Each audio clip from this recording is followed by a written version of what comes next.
E vamos, então, dar sequência ao nosso trabalho. Vamos compartilhar aqui a nossa tela e vamos abrir aqui o nosso livro. Então, nós estamos no nosso livro Reforma Íntima Sem Martírio, um livro ditado pela Hermance Dufour, psicografado pelo Vanderlei de Oliveira, né? Estamos vendo o capítulo 12, Ser Melhor. E aí nós vimos, na semana passada, né, que a Hermance se utiliza aqui de um mesmo trecho lá de O Evangelho segundo o Espiritismo, já utilizado num outro capítulo, né? Para nos melhorarmos, outorgou-nos Deus precisamente o de que necessitamos e nos basta a voz da consciência e as tendências instintivas. E então Deus priva-nos do que nos seria prejudicial. Então, aqui a Hermance, ela vai abordar a questão de a necessidade que nós temos de aprender como fazer a reforma íntima. Primeiramente, seria a necessidade de entendermos a importância da reforma íntima. E para que a gente nunca se esqueça e nem perca de vista, né, a reforma íntima é a essência da caracterização de todos nós como espíritas. Conscientemente, Kardec define o espírita como aquele que tem uma transformação moral e faz esforços para domar suas más inclinações, e isso aí é realmente a reforma íntima. Como falava um amigo meu já desencarnado, ri, né? A gente sempre tem que rir. Reforma íntima, abreviatura, ri, reforma íntima, meu amigo Jorge. Aí, ela lembra para nós que, normalmente, quando alguém, no contexto do movimento, do aprendizado espírita, fala em reforma íntima, fica, às vezes, implícita ou explícita essa conotação de anular sentimento, negar impulso e eliminar tendências. E aí ela fala que se isso aqui não for uma questão bem assim trabalhada, vai acabar dando aquela noção lá do pecado original, né? E que não tem nada a ver com o que a doutrina espírita nos esclarece. E então ela fala que o problema todo é que quando a gente começa a ficar com essa questão de anular os sentimentos negativos, negar os impulsos, às vezes inferiores, né? Eliminar as tendências desagradáveis que nós temos, quando nós queremos fazer isso, a gente acaba chegando num contexto de repressão, repressão íntima. Eu quero me modificar, então eu fico reprimindo essas tendências, esses sentimentos, esses impulsos.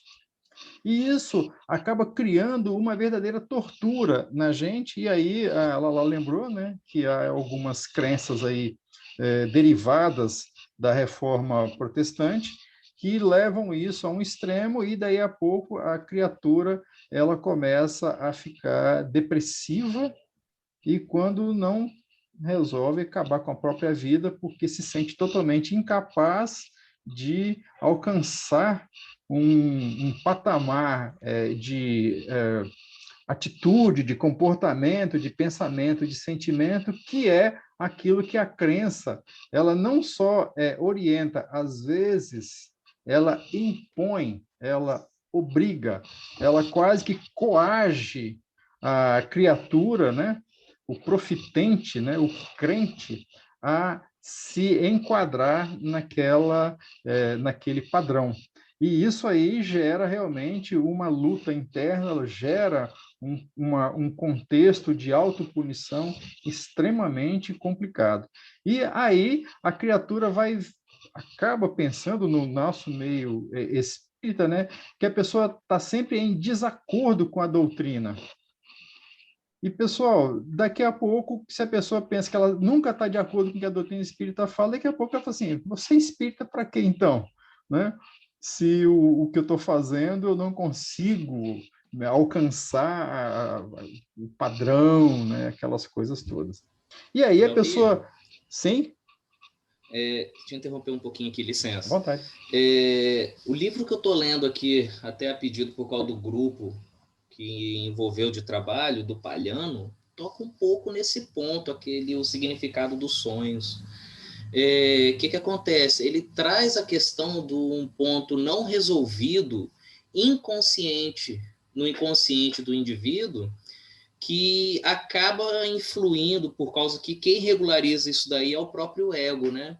Então ele acaba trazendo um sentimento reprimido no inconsciente para o próprio consciente de uma forma que você venha assim expressar de uma forma diferente. Vamos dar um exemplo aqui. Você quando vê questão de roubo de político ou algo assim do tipo, você transborda ali uma emoção, né, dependendo do tipo de situação resolvida ou não no seu inconsciente, que você ou vai expressar com pena ou vai expressar com revolta. E aí traz a questão da revolta, o que de repente é uma sensação não resolvida no seu interior, no seu inconsciente, onde o ego traz para o consciente. Por quê? Porque se você tivesse na situação dele, de repente você não teria feito o mesmo. Então é aquele sentimento não resolvido que fica, ao invés de você resolver, você acaba abafando, suprimindo ele, só que ele fica ali igual uma bomba relógio. Uma hora o seu ego ele vai atuar de uma forma para poder trazer ele à tona de novo. Eu dei o exemplo de roubo, mas assim, você briga com um amigo, vamos adotar um outro exemplo, e você, por ter uma amizade com essa pessoa, e até por uma forma como você foi criado, educação, tudo mais, tendo aqueles princípios de certo e errado, você acaba fazendo o quê? Ah, não, vou suprimir isso, vou esquecer, vou deixar para lá. Só que você fala esquecer numa situação de você não querer mais ver o assunto e acaba jogando ele para o seu interior e suprimindo aquilo ali de uma forma que, de repente, quando você pega, dorme, você sonha com aquela situação não resolvida, ela volta para o seu consciente novamente, você volta àquela sensação e assim vai.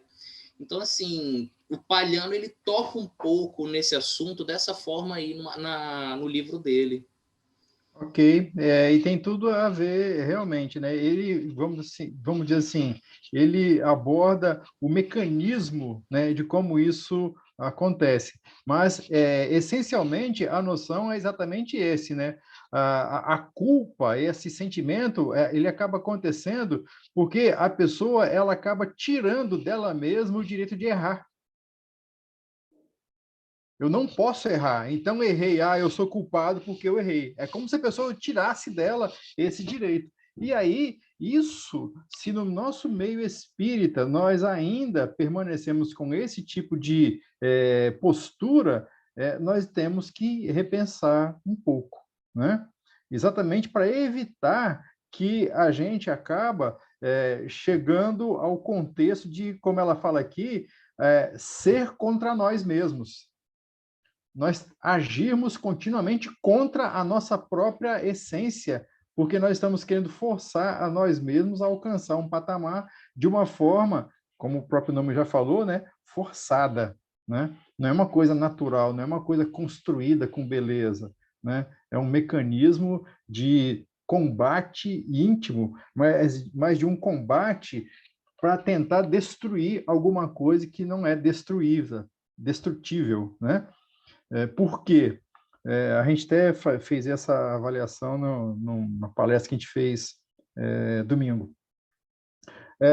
Quando a gente está tratando de modificação íntima, pessoal, a gente não está tratando de retirar um ódio e colocar um amor, retirar uma desonestidade e colocar uma honestidade.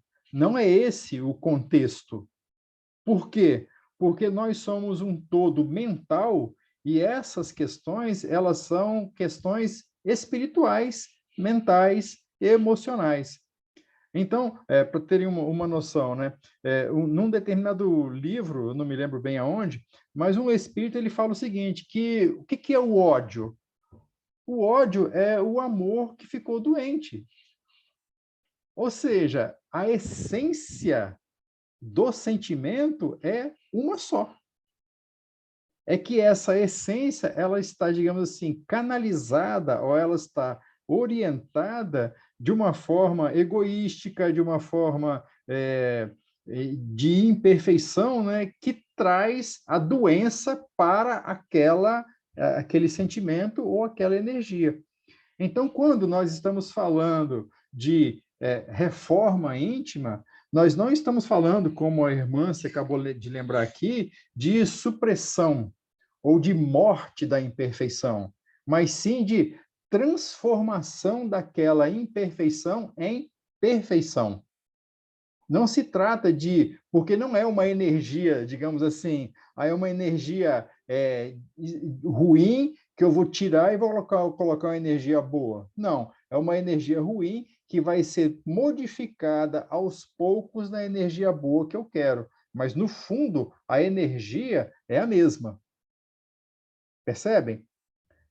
Quando a gente estuda física, existe um negócio chamado, agora que só uma divagação, né? Um negócio chamado espectro eletromagnético, ou espectro de frequências. Eu não sei se vocês já ouviram falar disso. O que esse espectro fala? Que tudo é onda eletromagnética. Emmanuel também fala isso, André Luiz também fala isso, mas, enfim, lá na física fala que tudo são ondas eletromagnéticas. Você sabe o que diferencia uma coisa da outra? É simplesmente a frequência e o comprimento de onda dessa onda. Pra vocês terem uma ideia, quando um caminhão passa na rua e o móvel da sua casa dá uma balançada, não acontece isso? Quando ele passa numa ponte, a ponte dá uma balançada, não tem isso? Isso aí é um tipo de onda eletromagnética que causa essa energia física. Ele vibra, né? Vibra. Aí, quando essa onda ela diminui um pouco o seu comprimento de onda, quando ela aumenta um pouquinho mais a frequência, sabe o que ela vira? Ela vira som audível. Aí a gente ouve. Entendeu? Aí, depois que ela passou do som audível, ela vai para uma outra frequência chamada ultrassom. Aí o cão ouve, mas a gente já não ouve mais. Entendeu?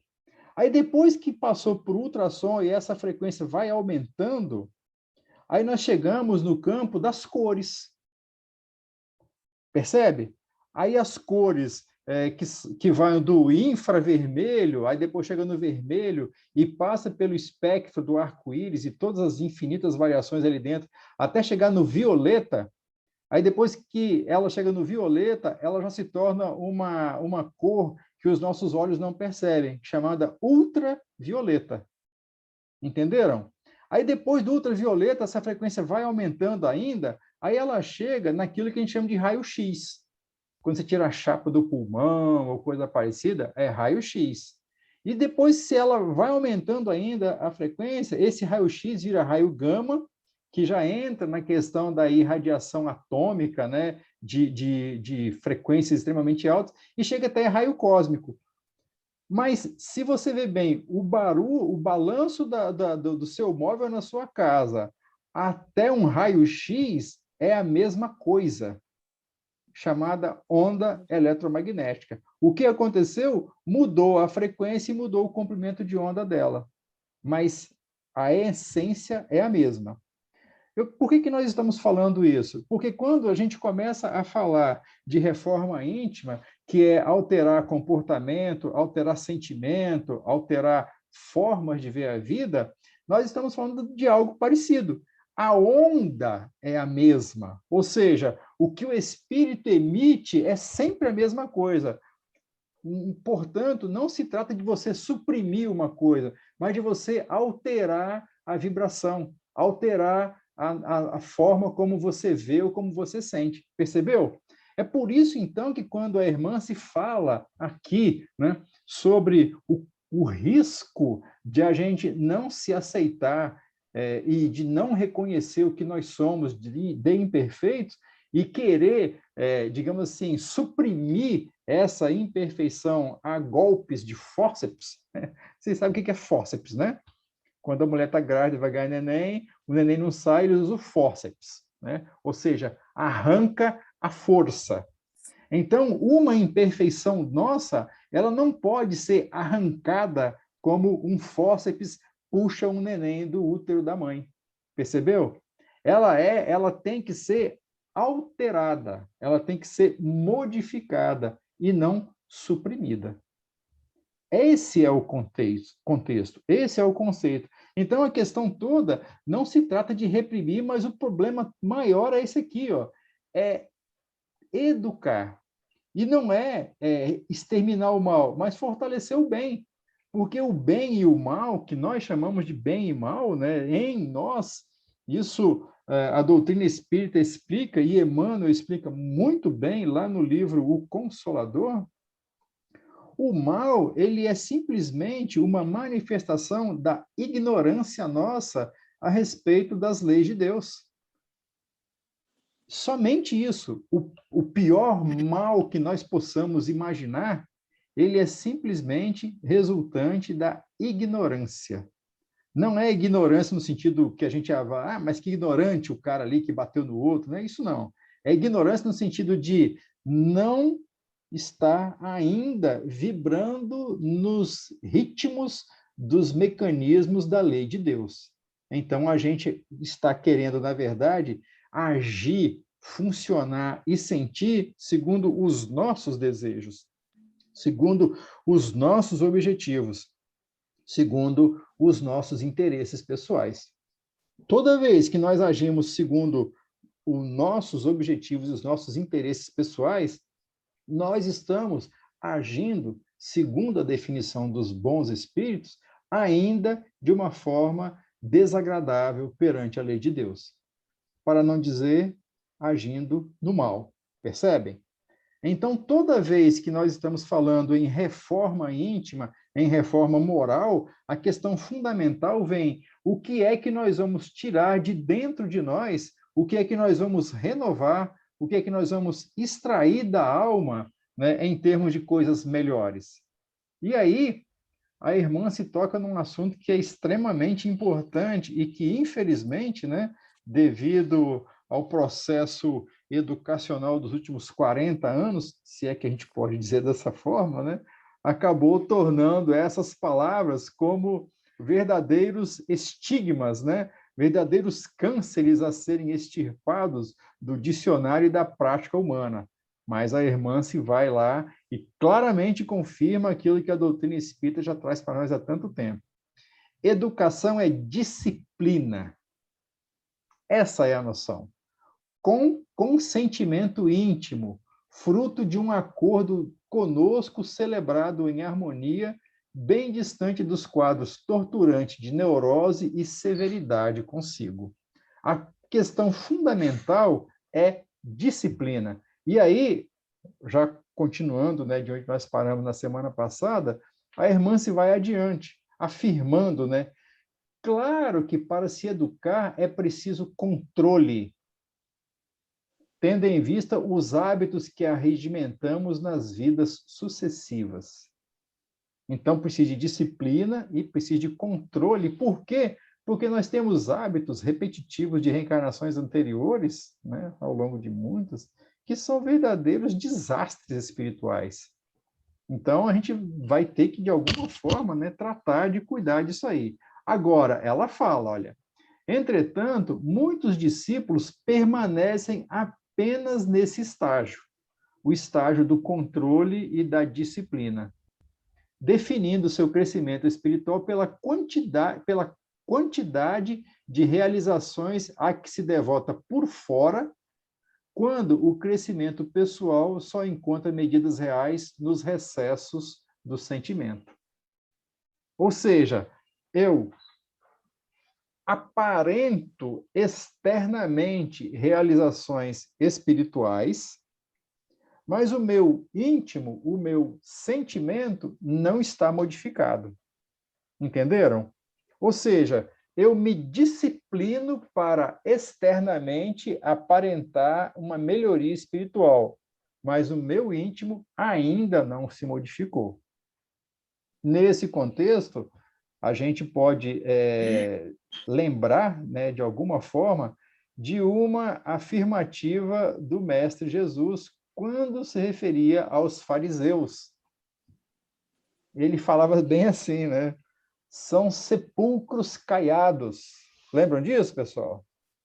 Brancos por fora, mas cheios de podridões por dentro. Então, se nós estamos querendo aprender a fazer reforma íntima, certamente temos que ter disciplina, certamente temos que ter controle. Mas temos que entender que a questão ela não é externa, ela é interna, é a questão fundamental de sentimentos e de tendências. Então, ela fala menos contenção e mais conscientização. Eis a linha natural de aprender a dar ouvido aos alvitres do bem divino que retumbam com o eco de Deus na nossa intimidade.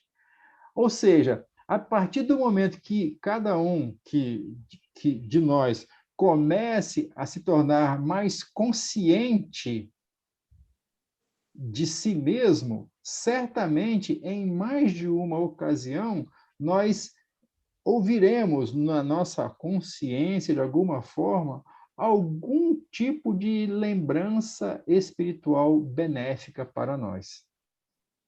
Percebe? Nivaldo, Sim, Jotinha. eu gostaria de voltar lá no início, quando fala da voz da consciência. Lá no início do capítulo? É, é porque eu deixei você falar, mas eu deveria ter interrompido logo no início, né, para Sem você. problema, sem problema. Vamos lá. Quando ela fala voz da consciência, eu posso entender que isso pode aparecer através da intuição ou da inspiração? Pode sim. Além da intuição e além da inspiração, né? Que são, digamos assim, externos a nós, vamos falar dessa forma, né? Externo no sentido de não são nossos, né? Porque a inspiração e a intuição, eles vêm, né, de alguma forma, de espíritos, né, ou de outros pensamentos que chegam até nós. Além delas, tem essa aqui que a irmã se fala claramente, né? A voz da consciência e as tendências instintivas.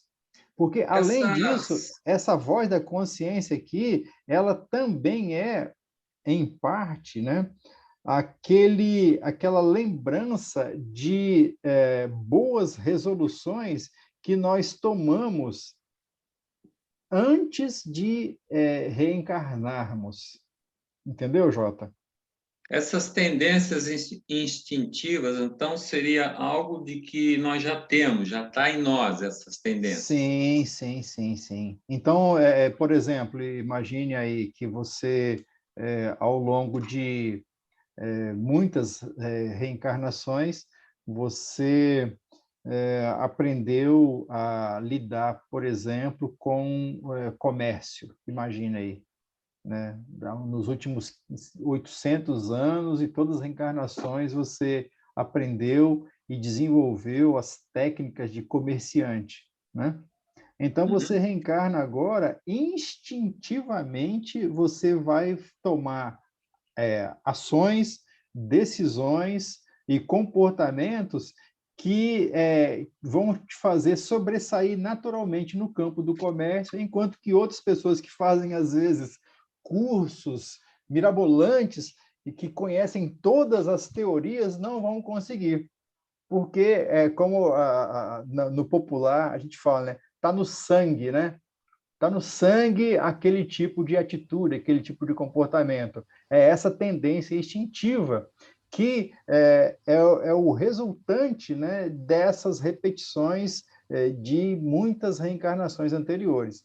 Tanto tendências instintivas positivas, quanto tendências instintivas negativas. Sim. Né? Então, pode-se interpretar como experiência do inconsciente coletivo dele. Experiência do inconsciente. Eu não gosto de usar muito a palavra coletivo, não, que dá a noção que todas as pessoas tiveram aquela mesma experiência e eu também tive, e eu estou mergulhado nelas. Não. Nesse Mas o contexto coletivo nosso não estaria aqui, batendo na quantidade de experiências que ele teve encarnatórias também, não? eu não sei o que você está querendo dizer, mas nesse caso aqui seria Pô, que o indivíduo ele foi várias pessoas. Então, sim, esse coletivo seria Exatamente. essas Durante várias várias pessoas que ele foi? encarnações, seria ele essas várias absorveu pessoas. experiências. E aí fica absorvido, fica aquilo ali tudo retido no inconsciente Sim, dele, né? E aí, em um determinado momento, aquela experiência é trazida para o consciente através do próprio ego, que é o organizador dessa função. Esqueci o nome que eu ia dar agora, né? Não seria mais ou menos isso, então? ok. Mas quando a gente Concordo com você, Bruno. quando a gente Concordo está com ele. falando, ok, assim, a questão das palavras, eu particularmente não vou me ater a elas, não. Essencialmente, qual que é a questão? Nós desenvolvemos ao longo de muitos milênios, em reencarnações sucessivas, uma série de pendores, de tendências, né, de formas de ser, que Uhum. elas vêm à tona nessa reencarnação de acordo com as necessidades que cada um de nós tem de aprender a superar, no caso das negativas, aquelas tendências. Percebe? Por que eu estou falando isso? Ô, Porque quando a Nivaldo, gente... Sim, Jota. desculpe eu interromper, é que está aqui na cabeça. Então, Aham. hoje, nessa atualidade, nós estaríamos criando novas tendências, mesmo nesse Sim. período de tão curto, né? 60, 80, 100 anos. A gente está criando novas tendências, que no futuro nós vamos chamar de instintivas. Se, se essas tendências elas não sejam as mesmas tendências anteriores Sim, repetidas. sim. Ok. Porque o que acontece? É exatamente nesse contexto aí que a gente verifica ou avalia a questão da reforma íntima. O que é a reforma íntima essencialmente? Como ela está falando aqui sobre educar, né, e sobre conscientizar. Esse contexto de reforma íntima é, na verdade, o contexto de criação de novos hábitos. Sim, Percebe? sim, sim.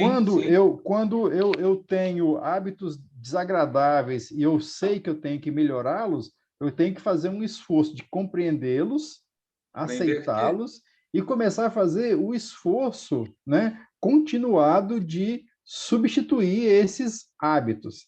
Isso aí, ao longo de muito tempo de repetição, acaba se tornando instintivo mesmo, Jota. Uhum. Então, talvez em uma reencarnação só a gente não consiga dizer que são tendências instintivas já, mas são tendências já estabelecidas e estruturadas que, se numa próxima reencarnação elas continuarem a ser trabalhadas, elas vão se tornando instintivas realmente. Entendeu? Ok. O, E outra coisa seria o seguinte, eu tava me questionando nisso, né? E aí, conversando agora, eu percebo o seguinte, por isso que a irmã se fala e a espiritualidade fala que a coisa, ela deve ser tranquila, deve ser uma coisa assim, normal. É a sua vivência, é o seu dia a dia. Mesmo porque você não consegue extinguir uma negatividade de uma hora para outra. isso, não consegue, E aí eu exatamente. estava questionando o seguinte: bom, se nós temos N vidas, já passamos por N existências, temos um monte de tendências, aí eu questiono a você, Nivaldo, por onde eu começo? E aí eu até respondo, eu começo pelo que a vida está me dando, pelo dia a dia meu. Eu não tenho que ficar aqui procurando, eu tenho que observar a tendência. Se essa tendência ela é negativa, ou se esse ato não é legal, aí eu observo ele e aí começo a destruir não, a reconstruir, Transformar, né? a transformar essa tendência. Então seria isso, né? Isso, exatamente, Jota. Exatamente essa a questão. E, Uhum. Davi, é, sim, posso te Bruno, interromper também só um à instantinho? vontade, Desculpa, à cara. vontade. Não, tranquilo. Estamos aqui para É, isso mesmo. eu estava estudando um ponto que estava falando sobre uma pessoa, foi a pessoa que fundou a psicologia analítica, no caso, que se chama Jung. Ele comenta que dentro dessa parte do inconsciente, nós temos 3 situações. Eu acho que foi isso até que ele comentou, né? Que de acordo com a bagagem que nós temos no inconsciente, aquele reservatório, né, de informação, ele traz para a gente, se você for dar uma olhada o que é o inconsciente coletivo, ele vai falar sobre experiências de nossos ancestrais. Só que, na verdade, não é nossos ancestrais, são nossas bagagens vividas em momentos pretéritos, né?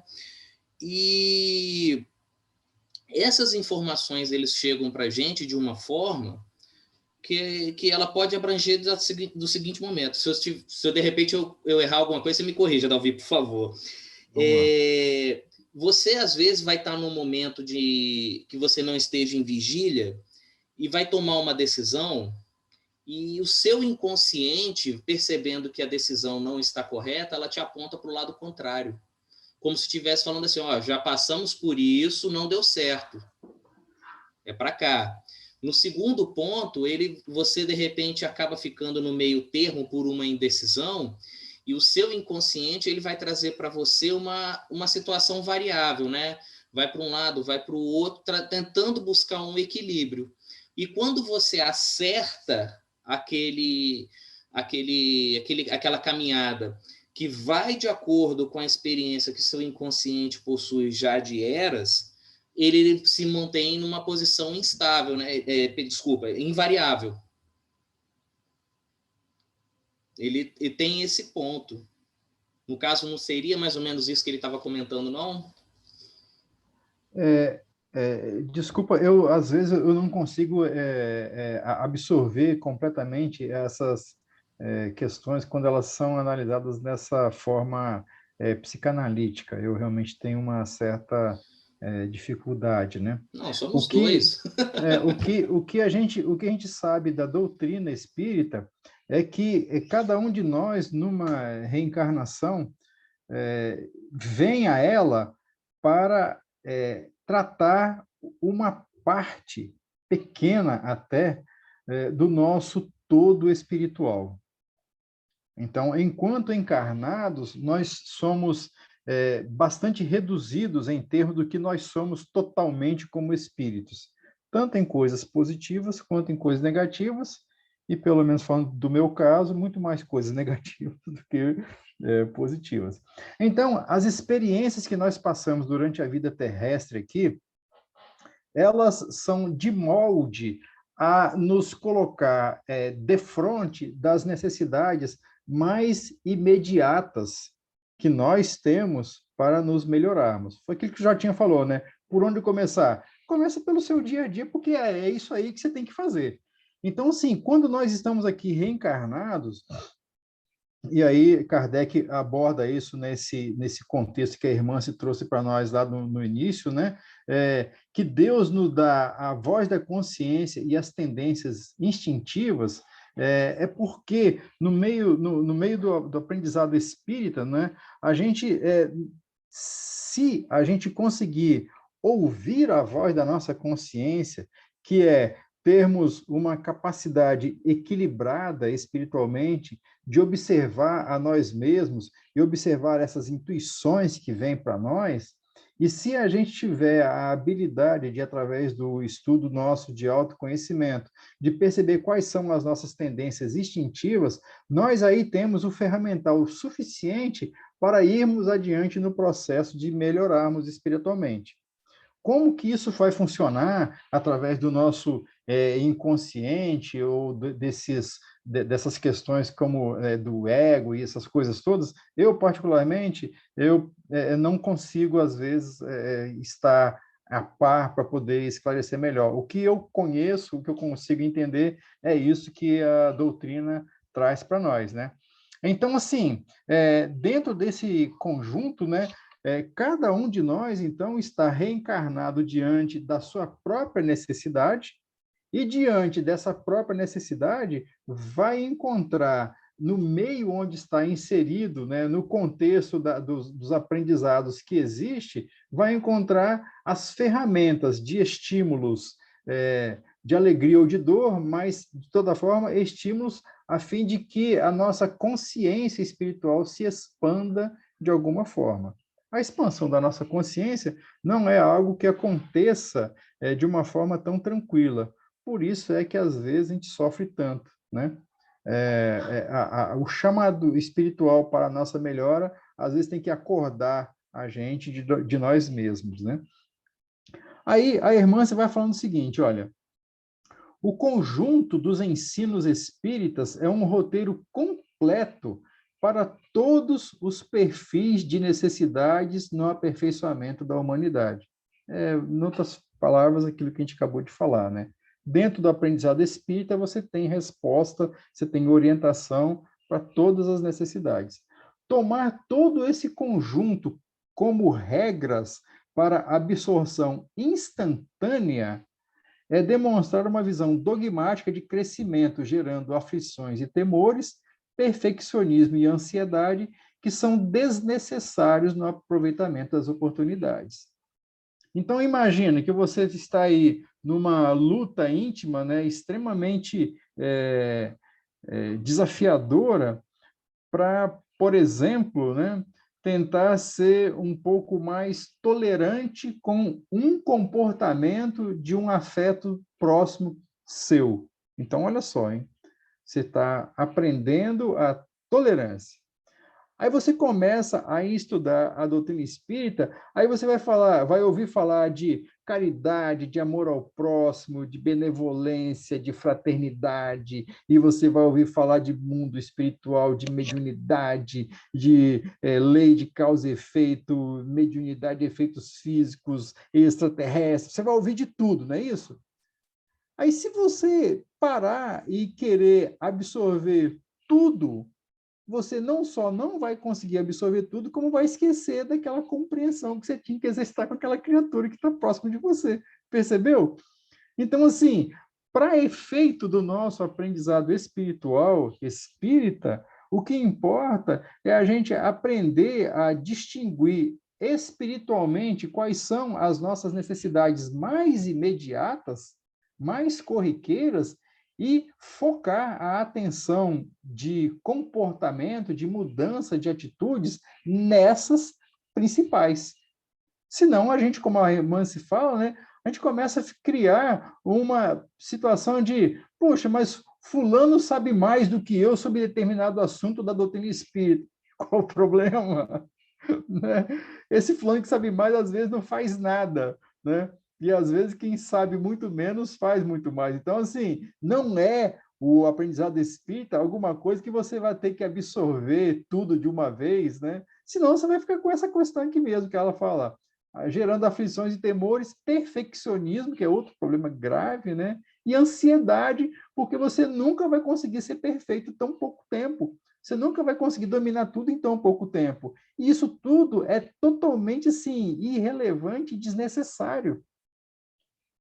Percebe? O Chico que falava, né? Puxa, o mestre, o Cristo, ele não pediu da gente grandes feitos, né?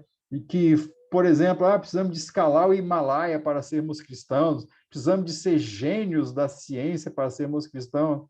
O Chico resume bem, ele fala assim, o mestre só pediu que amássemos uns aos outros.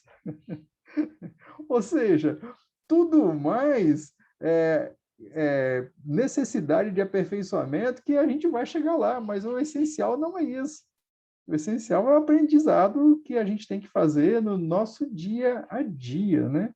Então, ela vai continuando aqui, olha, reforma íntima, ela define, né? É ser melhor hoje em relação a ontem e jamais deixar arrefecer o desejo de ser um tanto melhor em relação ao hoje. Basta-nos aprender a ouvir a consciência e a estudar nossos instintos. Reforma íntima é um trabalho processual. Ou seja, né, é bem difícil, pelo menos, pessoal, eu digo isso, né, observando a mim mesmo. É bem difícil hoje, no dia 20 de julho de 2021, eu ter capacidade de me dizer para mim mesmo em que hoje eu sou melhor do que eu era ontem, no dia 19 de julho de 2021? Eu não consigo. Por que que eu não consigo? Porque ela está falando exatamente aqui, ó. Igual, Aqui, sim, Jota. é porque eu vou responder para você. Fala. É porque do dia 19 para o dia 20 é muito pouco tempo. Agora, eu diria a você, há 20 anos atrás, você acha que já dá para ter uma percepção melhor em relação Sim, a isso, né? sim, Agora, de um dia sim. para outro, é quase nada. Então, né? É bem pouco. Mas é exatamente isso que eu estou dizendo, porque, né? Se você ler aqui o que ela escreveu, é ser melhor hoje em relação a ontem, Sim, sim. e amanhã em relação a hoje, você vai pensar que é todo dia. Não é assim que funciona, né? Então ela deixa bem claro, olha, se a gente conseguir aprender a ouvir a nossa consciência e a estudar os nossos instintos, isso é que é a Sim. essência. Porque aí, quando chega amanhã, eu ainda continuo ouvindo a minha consciência, continuo ainda a estudar os meus instintos. E eu consigo, então, aos poucos, perceber o que eu sou de verdade. E aí, ela até ressaltou aqui, né? Reforma é um trabalho processual, é um processo, né? Só para voltar ao exemplo que nós usamos agora, né? A gravidez é um processo, né? Ela começa na concepção e termina no nascimento, mas não é em um dia, né? Como na época das coisas da lógica, né? Para mostrar como a lógica é louca, né? Para um menino nascer, para um bebê nascer, você precisa de uma mulher em 9 meses, não é isso? Duas É, mulheres não fazem em 4 meses e meio. não. Né? 9 mulheres não fazem em um mês. Então, assim, a questão toda do aprendizado da reforma íntima é exatamente esse. Não é nada que não seja um processo que tem um trabalho repetitivo, longo e muito Ô, prolongado para ser realizado em cada um. ô, Em Nivaldo, cada um. Sim, meu eu, amigo. eu posso dizer, então, nessa fala aí, que todos nós estamos num processo de reforma íntima, todos nós, Sim, porque se a gente for aumentar a nossa visão, não ver somente um ponto, mas ver, abranger maior a visão, pensar que o universo está se transformando, a Terra está se transformando, então todos nós, direta ou indiretamente, mesmo aquele que ainda comete coisas erradas, ele caminha para um processo, né, seria esse processual, de reforma íntima. isso. A partir do momento que o mestre esteve conosco aqui há 2.000 anos atrás, Jota, a própria espiritualidade que comanda o planeta considerou que a Terra atingiu a maioridade terrestre. Então, Uhum. até a vinda do Cristo, nós éramos crianças, éramos adolescentes espirituais. Depois do mestre, nós nos tornamos adultos espirituais. E então a expectativa dos benfeitores, dos guias, né, da nossa humanidade, é que realmente nós estejamos cada vez mais conscientizados de que todos nós estamos passando por uma reforma íntima contínua, né? Quando a gente começa a observar mais profundamente o evangelho do nosso mestre, nós verificamos que ele trata de uma questão mais definitiva do que esse processo lento que nós estamos fazendo, apesar de também se aplicar a esse processo lento que nós estamos fazendo. A proposta do Evangelho do Mestre é uma proposta de redenção da criatura. A redenção, pessoal, ela se consolida quando nós conseguimos automatizar em nós as virtudes espirituais por excelência, a ponto de não necessitarmos mais de reencarnar num planeta de aprendizados duros, como é um planeta de provas e expiações onde nós estamos. A proposta do Evangelho, então, é uma proposta realmente avançada, que nós ainda não conseguimos absorvê-la, né, de uma forma mais consistente. Então, como... Sim, Hoje eu Jota. ouvi uma fala que eu fico assim, né, uma admiração tremenda por Jesus, porque ele era a própria bondade, né? Ele não era a bondade, ele era a própria bondade. E eu vi uma fala que eu vou falar agora, que me deixou bastante emocionado mesmo, porque ele Sim, disse o seguinte, que o homem do mundo é mais frágil do que perverso. E a gente cria na nossa mente que o ser humano está assim, que o homem está perdido, que aí Jesus vem e fala: não, o homem ele é mais frágil do que perverso. Olha só que frase linda, né? Para a é gente verdade. pensar e repetir ela várias vezes, né? Porque É, é isso que acontece. No fundo, nós já fomos assim ou até pior, né? Mas a gente ainda continua. É muito mais fácil a gente apontar o dedo, né? É muito mais. é verdade. Aí as consequências, depois a gente vai ter que aprender a lidar com elas, mas é Sim, exatamente esse o sim. processo, né? Então, né? Aí, na sequência, a irmã, ela fala o seguinte, a esse respeito é o trabalho processual, né, o processo da reforma íntima, assim se pronuncia a equipe verdade, na verdade é o espírito de verdade, né?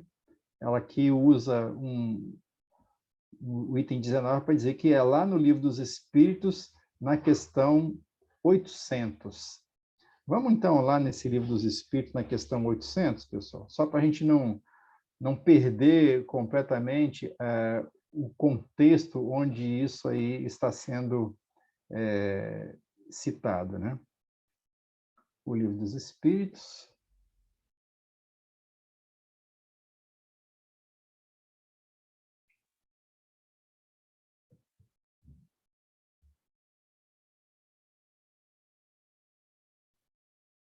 Está processando ainda, minha máquina ela é meia lentinha.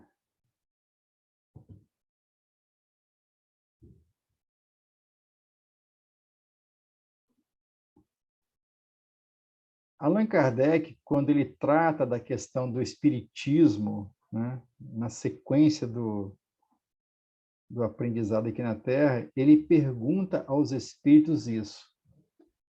Não será de temer que o espiritismo não consiga triunfar das negligências dos homens e do seu apego às coisas materiais?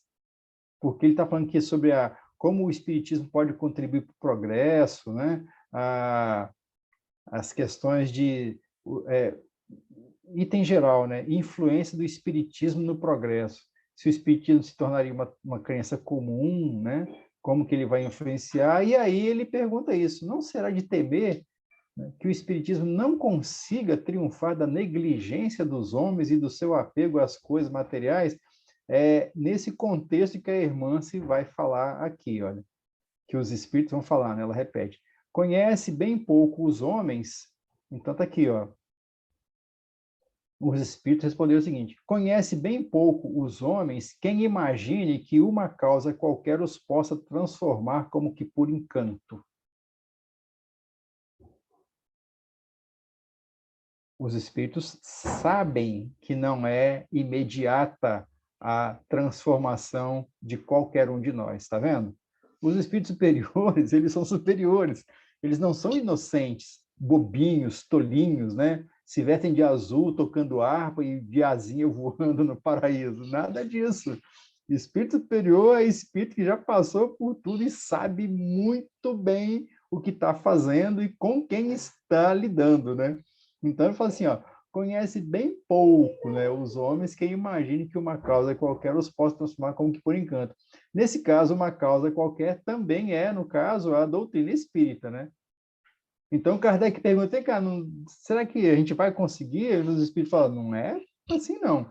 As ideias só pouco a pouco se modificam, as ideias dos homens, né? Só pouco a pouco se modificam, conforme os indivíduos. E preciso é que algumas gerações passem para que se apaguem totalmente os vestígios dos velhos hábitos. Algumas gerações, né? No caso específico de pessoas como nós, algumas reencarnações para que se apaguem os vestígios dos velhos hábitos. Então, quando a nossa irmã se está falando aqui que a reforma é um trabalho processual, que, conforme nos orientam os benfeitores espirituais na codificação, demandam algumas gerações. Percebem? A transformação, pois, somente com o tempo gradual e progressivamente se pode operar. Para cada geração, uma parte do véu se dissipa. O Espiritismo vem rasgá-lo de alto a baixo. Entretanto, conseguisse unicamente ele corrigir num homem um único defeito que fosse, e já o haveria forçado a dar um passo. Ter-lhe-ia feito só com isso grande bem, pois esse primeiro passo lhe facilitará os outros. Ou seja, os benfeitores espirituais, os codificadores da doutrina, né, os espíritos que vêm em nome de Jesus, e especialmente Allan Kardec, que é a reencarnação de João, o evangelista, aquele discípulo que Jesus amava, quando eles pegam e fazem isso aqui, eles estão falando de conhecimento profundo da alma humana. A esse respeito, o próprio Allan Kardec, quando ele trata no capítulo 17, item 4, né? Os bons espíritas, lá no Evangelho segundo o Espiritismo, o título já é bonito, Os Bons Espíritas. E quando ele trata dos bons espíritas, ele subdivide, né? Entre espíritas imperfeitos e verdadeiros espíritas. Lembram disso? Quando Kardec fala dos espíritas imperfeitos e traça o perfil dos espíritas imperfeitos, que a gente tem que ter um pouco de sensatez para, né, verificar onde é que nós estamos, Allan Kardec, com muita compreensão e com muito tino espiritual, refletindo esse contexto dos benfeitores espirituais, ele fala assim, os espíritas imperfeitos, caso eles consigam pelo menos admitir os princípios espíritas, mesmo sem praticá-los, isso já é um passo importante, porque na próxima reencarnação, isso aí já será um benefício a mais para eles. Que é exatamente essa aqui a questão que os benfeitores estão falando e que a Hermance aqui chama, né, de um trabalho processual. Então, ele fala, né, a transformação somente com o tempo, gradual e progressivamente se pode operar. Essa é a noção fundamental da reforma espiritual que cada um de nós está fazendo, né? Se nós, como os espíritos responderam na pergunta, né, se pelo menos um único defeito numa reencarnação a gente conseguir já trabalhar, já é um avanço. Olha só que consolo fundamental que é para todos nós, né? Ou seja, já é um primeiro passo que vai facilitar o próximo passo numa próxima reencarnação. Tudo bem aí, pessoal? Já são 9 horas, então nós vamos parar por aqui hoje o nosso com nosso estudo, né? E aí, na semana que vem, a gente volta. Alguém gostaria de fazer algum comentário adicional, pessoal, sobre o que nós vimos aqui hoje? Eu acho interessante como esses irmãos, eles são assim, eles estão sempre nos colocando para cima, né? Porque eu não concordo que são algumas, não, tá? Gerações. Não são algumas, não, tá? São muitas. Você pode... É que eles são muito bacanas, cara. Eles são demais, tá? Então, eles falam assim, ó, algumas, tá? Mas, amigos, podem pôr muitas aí, tá? Muitas. É sim, Jotinha, mas olha só, como você mesmo lembrou, né? Amigo, você nasceu espírita nessa encarnação? Não, não, eu Já não. não é um avanço ter se tornado espírita? Aí, tá Então, vendo? é nesse contexto que eles estão falando. Na É, próxima reencarnação vai ficar mais fácil. tá certo. Algumas. É, Logicamente, né, quando a gente está tratando dessas questões, logicamente, a gente não pode cair numa tentação de imaginar que nós nos tornaremos um espírito tão avançado quanto Emmanuel, quanto André Luiz, quanto José Gleber, quanto Bezerra de Menezes, quanto o próprio Chico Xavier, em pouco tempo.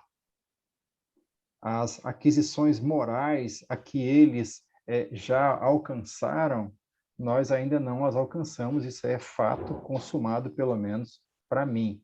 Mas imaginar que a gente está numa situação de carência total, ainda também não. Ou seja, nem tanto ao mar, né, nem tanto à o, terra. o Nivaldo, Estamos... Fala, meu amigo. falando em gerações, em geração, né? Aí eu te perguntaria, hoje, né, nesse período que nós estamos vivendo, estamos vivenciando dia a dia, estaria mais fácil para essa reforma íntima? Nós teríamos mais ferramentas para buscar a nossa modificação ou não? Ou está a mesma coisa? Ah, sem dúvida. A todo instante, nós somos defrontados por ideias, por pessoas, por Incrível, né? atitudes, por notícias, comportamentos que nos estimulam a analisar espiritualmente e a agir com mais consistência na doutrina. Imagina, por exemplo, se nós não tivéssemos acesso às comunicações midiáticas como nós temos hoje. Voltemos ao passado, lá em Sim. 1940, quando tinha um jornal, né, de papel que circulava uma vez por dia, acesso pequeno a livros. Então, a gente, às vezes, não tinha tanta exposição. Agora, não. Nós estamos, como os espíritos falam, quando André Luiz fala, né, no livro No Mundo Maior, nós estamos passando por um processo acelerado de crescimento mental. E nós temos que ter recursos morais de evangelização íntima para superarmos essas etapas com sucesso.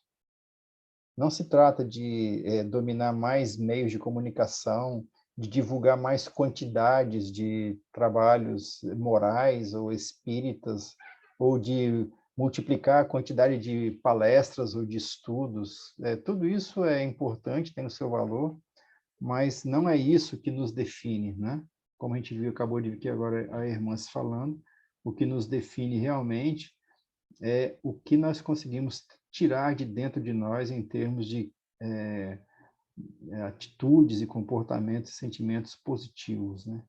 Então, certamente, nós estamos passando por um processo onde, aqui, como encarnados, a nossa visão espiritual é extremamente limitada, né? Talvez em desencarnando e talvez em contato com espíritos superiores, nós, se tivermos interesse, poderemos ter uma visão espiritual mais profunda, mas o que a gente consegue ver hoje, encarnados, como nós estamos falando, é exatamente aquele desafio íntimo de cada um em ir fazendo o que consegue. Não é tão simples, nem é tão imediato. Mas aí, como Kardec fala lá nos Bons Espíritas, né? Quando ele fala que reconhece o verdadeiro espírita pela sua transformação moral e pelos esforços que faz para domar as suas más inclinações, lá no finalzinho ele fala bem assim, e sempre o consegue se tiver firme à vontade. Então, a essência do nosso esforço aqui é manter a nossa vontade orientada, sabe? O estudo que nós fazemos aqui nas terças às 20 horas, durante 1 hora, é digamos assim, um pequeno momento de recordações. Mas o que vai dizer o que nós estamos fazendo é a firmeza da nossa vontade durante o restante dos momentos, até na próxima semana, em colocar isso para rodar na nossa vida, né? Essa é a firmeza de vontade a que os benfeitores espirituais e Kardec, no Evangelho segundo o Espiritismo, se referem, né? Então, não se trata de ilustrar a nossa mente com mais ideias, com mais conceitos, mas se trata de aclarar o nosso entendimento e fazer o nosso coração vibrar no bem, né, no sentido de amar de verdade onde quer que a gente esteja. Diminuir o nosso personalismo, né, e aumentar a oportunidade de fazer aparecer mais o Evangelho do Cristo. Esses são os desafios nossos, né? Então, ficamos assim. Semana que vem continuamos. Obrigado a todos. Fiquemos na paz do Senhor. E eu queria saber quem é que pode fazer a nossa prece de